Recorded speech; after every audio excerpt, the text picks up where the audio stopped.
Starting now, this is Real People. Real issues. Real news. Real people. I'm Stephanie Allensworth, and this is Real People. This is Real People. Hi, welcome to Real People. I'm Stephanie Allensworth. Today my guest is a 23-year-old filmmaker who's already winning awards. Welcome to the show, Emily. Thank you, it's good to be here. Well, tell me a little bit about what got you started in the filmmaking business. For sure. Well, I found that I really loved filmmaking in high school. I actually was held back in math, and so I wasn't able to take this theater class I really wanted to because I was in love with theater at the time. And I took a film class and I just fell in love with it. And I've been making films ever since. So you started doing theater at Breck School, correct? Blake, yes. Blake, I'm sorry, Breck. Blake. Same. Private schools, yeah. Small private schools. Yeah, I don't even know if there is a Breck. Is there? No, there is. Oh, there is. You're correct. Okay. I know it's a shampoo, but so you were doing theater there, and you fell in love with theater first. Yes. And what types of shows were you in? I was in Guys and Dolls. I played the general, and I played a gearhead, so I was into cars, and I really liked those parts. I was doing theater in middle school and a little bit in high school. Oh, doing okay. random school productions mostly. Right, and then you started in high school, then doing more film and television, Yes. or producing. Yes. And yeah. I didn't really know what role, like what it meant to have be a director, producer. I was just making films for my class, messing around, seeing what I could make, and yeah. But it was my first introduction into film. Right. So now you've been just doing a deep dive into it, correct? You're just loving it. Yeah. Sure. And directing now, producing. You've been a director of photography. So let's dive into a little bit of that and tell me what you love most about it. Ooh, that's really difficult. About each one. Yeah, I think I really just am in love with telling stories, and I think that's what really drives me. And there's every aspect of filmmaking is so important, and I've found a way to appreciate every kind of form of, or every type of, every role of filmmaking. So I really love directing because I like working with actors. I really like the director of photography because I think image is so important. And I love producing because I love having someone else's dream and passion come to life. I love managing and helping actors and being the liaison. It's been kind of a crazy experience. I'm still, being 23, I feel like I'm still learning kind of which one is my favorite though. Right, right. And you want to get back into acting as well, too. Yes, yeah, I do. For the longest time, I was always behind the camera because, I love filmmaking, but I felt like a lot of the times there was some insecurity there, and sometimes I let the insecurity get the better of me. I think when you're a younger girl, I think that it's hard to ignore some of the criticism of people, and I realized, I'm like, why should I let that stop me? I loved acting, I love performing, and I think that it would be a great transition since I already know a lot of aspects of filmmaking. So I definitely would want to do more film acting instead of theater though this time around. Right. How about television? Yeah, for sure, definitely. I think television is coming so far too, and there's so many great TV shows coming out, and I think that's a really great way to find a character and be able to expand upon the character and kind of, again, really good storytelling. What about reality shows? How do you feel about those? I think I think I could do a reality show, but I feel like I'd still be kind of in a character, and I think that's kind of what they like for reality TV. I think I've always felt like I'm not really good at talking about myself, I feel like sometimes. I've always felt a little insecure. I'm getting better at it, but I think that I would make interesting TV, I will say that, so.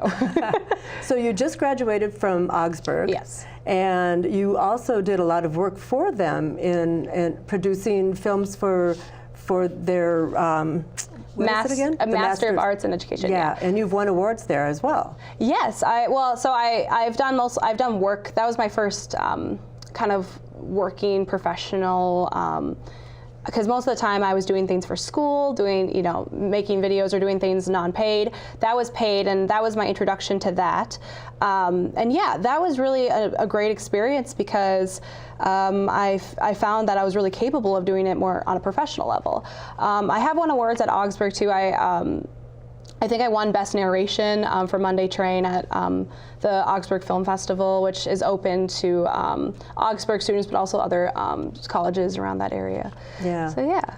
Yeah, speaking of Monday Train, maybe we should talk about that a little bit. We do have a clip of it. So give us a little bit of information about what Monday Train is. For sure. Well, I made this film. Here, we can watch it first. Wait. What? I know I should have mentioned this before, but there are other things that we can do. What do you mean? I mean, we really haven't had the time to really talk about this. It's because there isn't anything to talk about. Abby, I should have a say in this. Well, you should, because this is just as hard for you. No. Very nice, very nice. So, and you won an award for that one as well, right? Yeah, so I from the National Academy of Television Arts and Sciences. It's the Upper Midwest Division fiction category, best something. It's like a really long title, but it's essentially, it was a fiction category, and I won in that, and I won a Crystal Pillar. I don't have it with me today because Augsburg technically owns the rights to the Crystal Pillar, so they have it displayed at Augsburg University. But yeah, I won in the fiction category for that. And yeah, it's so essentially I was inspired by Ernest Hemingway's Hills Like White Elephants. Oh wow. Yeah, I really love literature. I'm also I'm a double major in English too as well, with an emphasis on creative writing. So I've always really loved to read. I love Whitman. I love the classics, and I think that he really inspired me to keep it simple and the power of dialogue, but also the power of image too. And so I made that with that short story in mind, but it was my own modern take on it. Yeah. Well, you are also script writing as well, correct? Yes. And now, have you written most of the things that you've produced? Yes. Monday Train, I directed, produced, and I was the director of photography for that, and I edited it. So So soup to nuts, you did the whole thing. Yeah, I did do the whole thing. That's why I'm super. Yeah, I'm super proud of it because I realized I'm like, wow, I really can do like all of this. Like I don't need, I don't necessarily need someone, and that's very empowering. It just felt really good to be able to show it and to win awards and feel like, wow, like I am capable. But yeah. So, yeah, you're still doing things now. You're still working right now. You're Yes. Assisting in other places, but producing videos and such for hire. Yep. And I do know that you're also, looking to branch out and explore opportunities. So for sure. Anybody that's out there looking, Yes. Hire me, I'm available. And I'm very, very passionate, and I think that that's something that should not be. I mean, I think we're all passionate to a degree, but I'm passionate about like every aspect of filmmaking. Like I want to know about the theory, the international cinema. I want to know the history. I want to know it all, and I want to use that to make a story that's very compelling.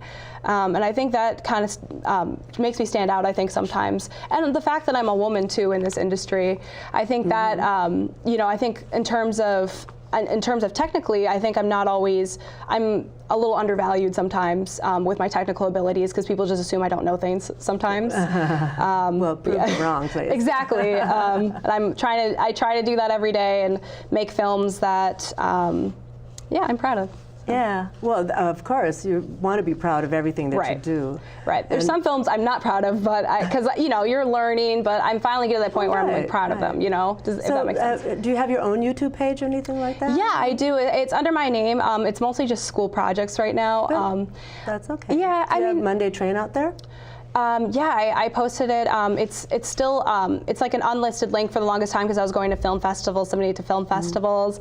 I probably will make it public though pretty soon because I'm going to be pursuing other projects and whatnot. But I usually use it to send out on resumes and job opportunities. I usually send it out, or just in general for that. So are you taking Monday Train onto the film festival circuit?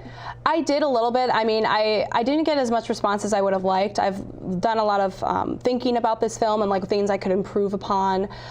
So right now I'm just gonna make new films and submit those to festivals currently right now and just let this one sit. But it's been a really good introduction to doing film festivals and submitting and whatnot. So tell us a little bit about some of the projects you have in queue that you've got written and want to produce. Because which one was it you raised $7,000 for? You know, that's more money than a lot of filmmakers get around town. You know, everybody's working for free. So I know. You maybe should come work with us. Well, I know. Well, we had a great director, and he was producing as well. And like, you know, which project was it? It's called Hip. It's a feature film. It's in the process of being edited right now. We finished filming in the summer of last year.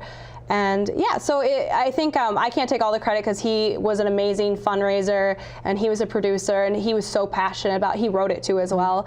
But I was there along the ride. And when I say like producing, I like watching people's dreams come to fruition. They're like their passion projects.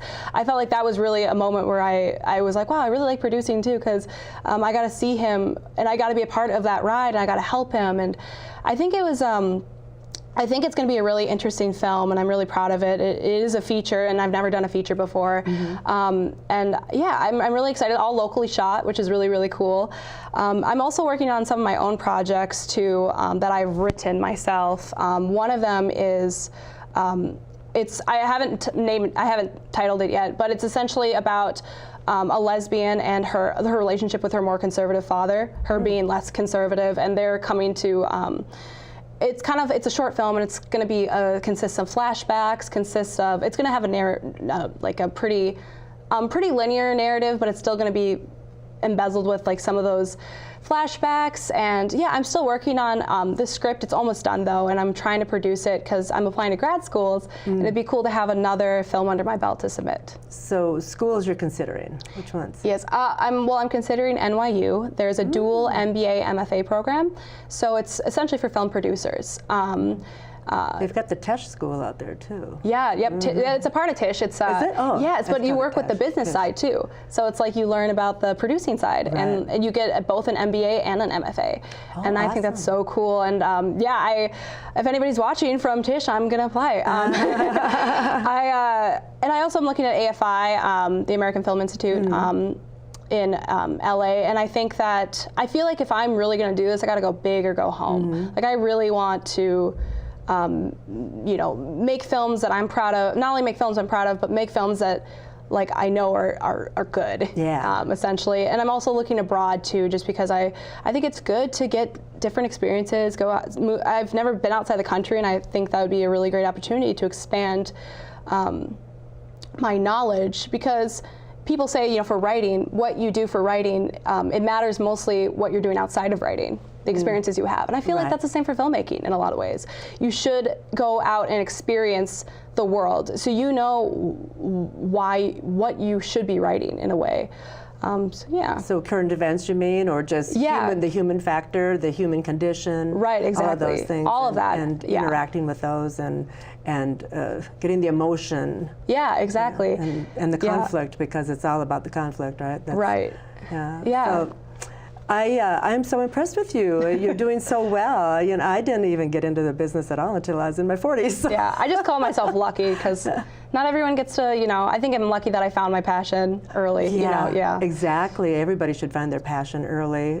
Some of us have multiple passions. I've been all over the map. So which is good. I think it's good though. Yeah. You become, I think, a better person and a better storyteller, Yeah, well, a broad experience, gives you a great foundation. Yeah. And I think you're doing that as well, and stretching yourself out there and just diving in. Yeah. Don't be afraid to dive in. Yeah. It's just, I'm really impressed at such a young age that you're really doing so much. Thank you. Yeah, I try to tell myself that when I'm feeling down. I'm like, I'm not doing this, I'm not doing that. You have to keep in mind, you're doing things. It just sometimes doesn't feel like right now I'm only working part-time, just graduated. It's kind of a weird time in my life where I don't really know what the next steps are. And that can be kind of, makes me feel like I don't have everything together and or I haven't come as far as I thought I have. that makes sense. What about an agent? Have you been looking at agents or managers that would help you in this journey? No, I haven't. I mean, I've always felt like I've never actually even considered it, to be honest, because I thought only agents were for like those really, high paid actors and actresses. And well, there's not a ton of those in Minnesota, but Sure. there's a few that make it out, Yeah. But I mean, there's really good agencies around town. So and they're always looking for new talent, and I think you should take a look at that. Yeah, maybe I should. You've got a couple of union options, a couple of non-union options. Yeah. Maybe if you. It depends on what you like in front of the camera, right? Right. To be acting. Right. There's places where you can go and just do a lot of industrial things. Different agencies cover different things. So I think it's really worthwhile to at least get your headshots and resumes out there and tell them what you've been doing and get that out there, and they may come to you. Yeah. I think it's worth a shot, and they can help you in ways that you probably aren't aware, especially if you're, breaking through as an actress, and then also doing your producing on the side. So. Right.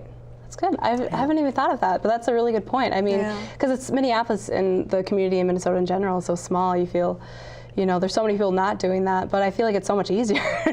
Well, there's more things going on than you probably know about. You know, and I know you've been doing a pretty sufficient dive into the business, but it helps you meet other producers and directors from all walks. Like I thought it was a really great experience for myself, so that's why I'm recommending it for you. And I can give you recommendations too, pretty much offline, of course. But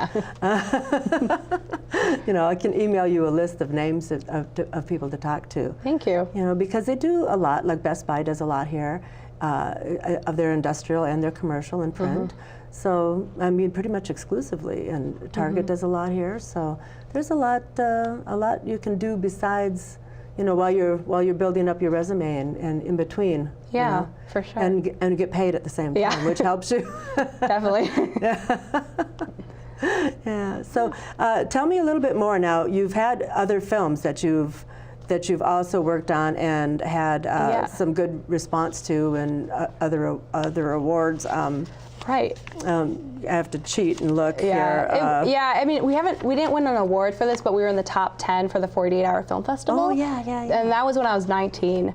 And I produced, edited, and co-wrote that. It's called Implanted.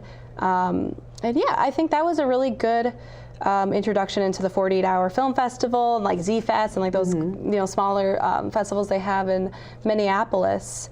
But I've worked on, I can't even name all the films I've worked on. I worked on dozens of films, either as a PA or various roles. And that's been really fun because the community here, there's so many cool people to meet, and I think it was really a cool. I'm still making films with people around the community, but so 48 hours. That your films, what's the maximum length they can be? I think it's only like 7-8 minutes, possibly. I think with credit, I think it's only 6 to 8. Something like that without credits included. So you really have to pop it out there, right? In 48 hours.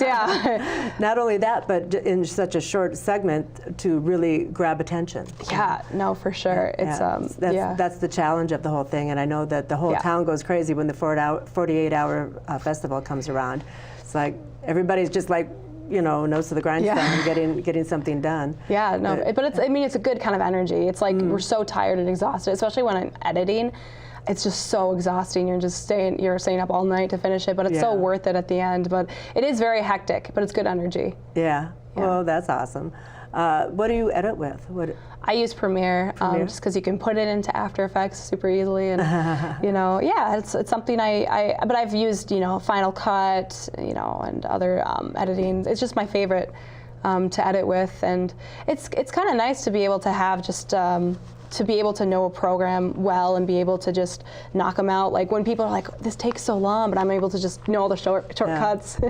It's pretty nice. Yeah, have premiered, but I haven't really done a deep dive. I've been talking to Ben here about helping me, teach me a little bit about how to use it better. Yeah, it's definitely a process, but you can learn everything online nowadays. Yeah, I know. Put on a YouTube video and it shows you everything, right? Yeah, no, for sure. So speaking of YouTube, is that the kind of content you've been doing for these other places? Yeah, like for their website, for the Master of Arts in Education at Augsburg. They were going to put that on their website. I think they're still like working on their website right now currently. For the Emily program, it's on their YouTube page and their website. I work for the Emily program. I'm their video intern, and I just started working there in August. And so I've been making information, because it's dealing with medical issues and whatnot. It's kind of, they need to make sure everything's updated. So I'm helping them make informational videos of people talking, making sure it's updated information, doing talking about people's life stories and such things like that. Yeah. So yeah, it's kind of all over the board, but it's mostly for YouTube, as long as it's accessible, I'm not familiar with the Emily program. Sure, yeah. So tell me a little bit about that. People think that it's like my company because I'm named Emily. Right. But it deals with eating disorders. It's in St. Paul. Oh. It's a great program. It's so awesome to be working with a company that I'm so passionate about. I think they're doing such good work, and it's so cool to be helping them with their video content when they're really trying to make a difference in the world. And so I've been working there, and I work part-time making their video content. Yeah. Okay, so your biggest fan is in our audience, your dad. And he told me, this is a good segue for what he said. He said, well, if you run out of things to talk about, bring up the keto diet. Yeah. And I don't know what that is. I've heard about it, but I don't know what it is. What is that real quick? It's so it's basically like 70% fat, 20% protein, 5% carbs every day. So it's essentially a diet focused on making sure it's basically just low carb, but making sure you have enough fat in your body. And it's been really great. I really have started to take care of myself. I was insulin resistant, which is really scary to me. And I decided, enough is enough. I was about 200 pounds. I've lost about 20 pounds now. Oh my goodness. I know, yeah. And if you want to be an actor, I mean, the truth is, I feel like there's so much pressure to look a certain way, especially as a woman, a female actress. And I felt like I want to do something about it. But then it became more about my health and my well-being.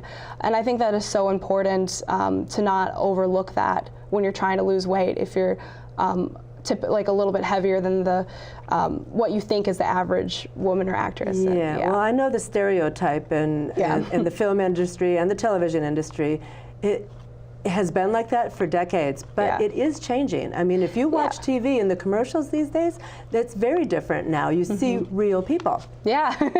Real people. Yeah. And you see more real people than,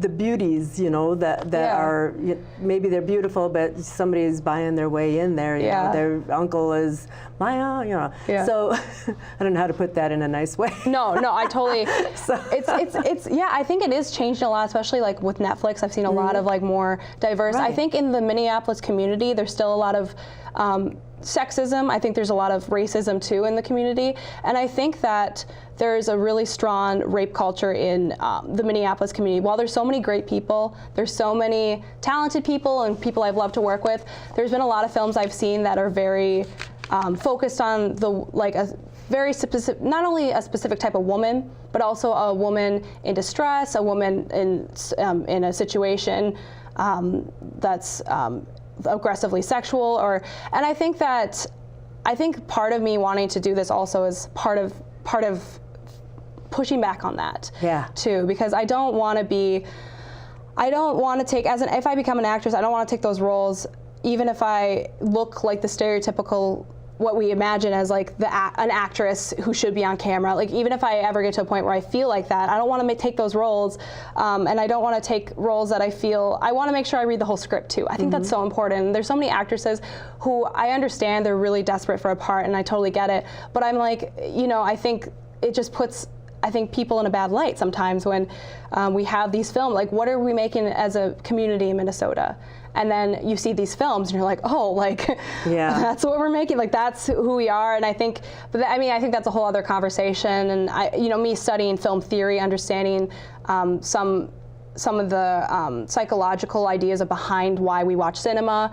I've had a lot of questions about what it means to make ethical cinema or good cinema. It's a tricky question, and it's not always black and white. I so agree with you. I so agree with you, and particularly with the programs and films that always show women in being in a desperate situation. I love to see women being empowered in film and television. I'm always cheering for the kick butt women. Yeah, right. No, totally. I think it's a complicated situation too, because there's so many parts where like a woman is in a vulnerable state as in a film, but it's also I think it's important to recognize that women can be weak and powerful and still strong at the same time. Like, that makes sense, yeah. Well, we've got to wrap it up, and I just want to wish you all the best. And again, let's talk to each other and stay in touch, and maybe we've got some resources that we can send your way. Yeah, that'd be great. Thank you so much, Stephanie. Thanks for being here.